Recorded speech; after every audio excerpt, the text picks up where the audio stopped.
Hello, comic book fans, and Happy New Year's. This is the final video of 2025. This has been an extraordinary year for this channel. Thank you to everybody that has subscribed and has enjoyed the videos and have been along for the ride. I am eternally grateful, and I hope to do, more things and be bigger for the year to come. And now for the video. This is probably the one of the comics in this series that I just simply cannot stand Dylan, because I understand, what he went through with his father, leaving him and abandoning him and his mother. But the simple fact that it could be a dire situation, and like this one, like they're both banished within the Sunstone, and he simply is just walking away, not listening to his father, and just has not learned from anything from before. And I cannot stand people like that. Like, even in a dire situation, you cannot just lock in for that moment in time. And that's exactly what takes place here. They run into one of the older rogue sons, and apparently the night son, the one that's taken over Dylan's body, already put out a hit on Dylan before he even, before the knight even took his body. He put out a hit on him. And so now he has to run from every rogue son that has ever been before with the help of his father. And we go to the family, and we go to, Ari being let back into the house. And, from their perspective, they don't know that Dylan's body's been taken over yet. So they're just still going on with what they do. And that's when we get this conversation and this dialogue from Marcus's mother. And she shows strength, and she shows what it takes to stand by somebody who is, the protector of the world in this realm, but also is a very flawed and troubled human being, and she's still stuck by him. And that shows amazing strength on her part as well.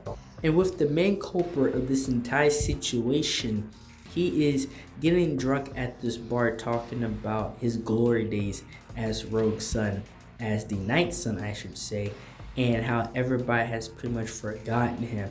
And as he speaks and as he talks, you can tell that he's already going down some very dark, villainous path, from how he is, saying how everybody has forgotten him, and that maybe there's, he should switch gears in a way. Maybe he needs to switch it up.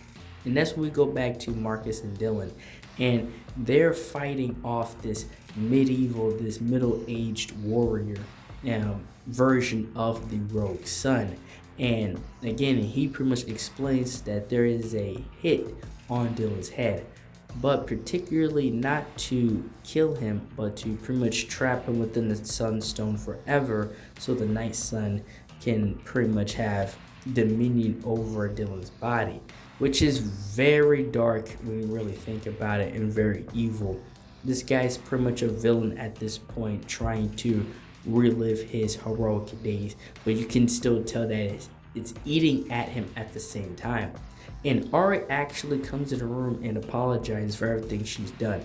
Honestly, I cannot stand her as a character. Between her and her brother is the reason why this is happening in the first place. I categorize them as villains as well.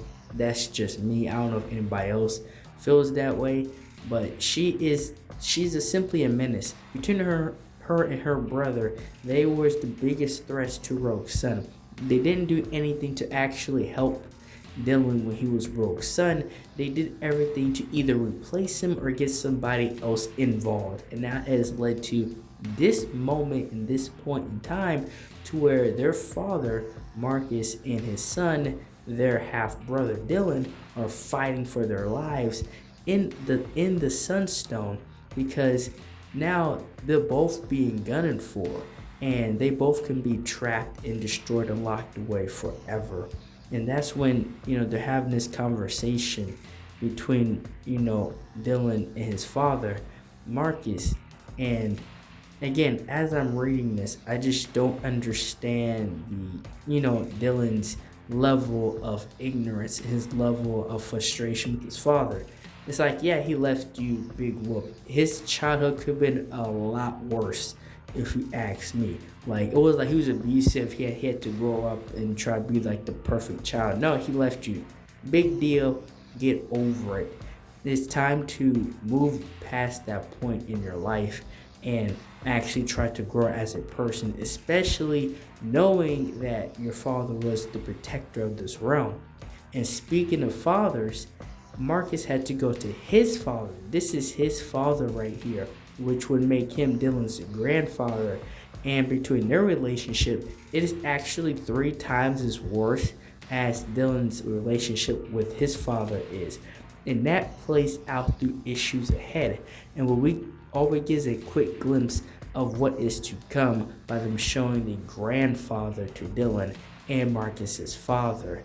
And for Marcus saying that's the last man he wants to go to for help, he is also trapped within the Sunstone. So you have 3 generations of a bloodline that's trapped within the Sunstone at this point in time. And to wrap up this issue, the rogue son, or should I say the night son, he rose up on the Blood Moon family.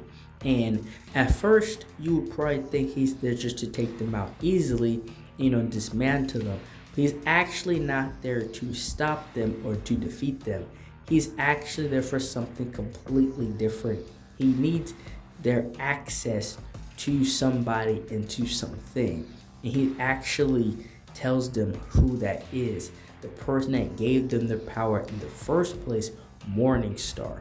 And this final panel shows Morningstar and the Night Sun looking at each other face to face, about to have a conversation. So now it is very clear that he has moved to the dark side, that the Night Sun has become a villain, and he is about to collaborate or create a deal with Morningstar. And that's all I have for this video. Like, share, subscribe for more, and thank you for watching.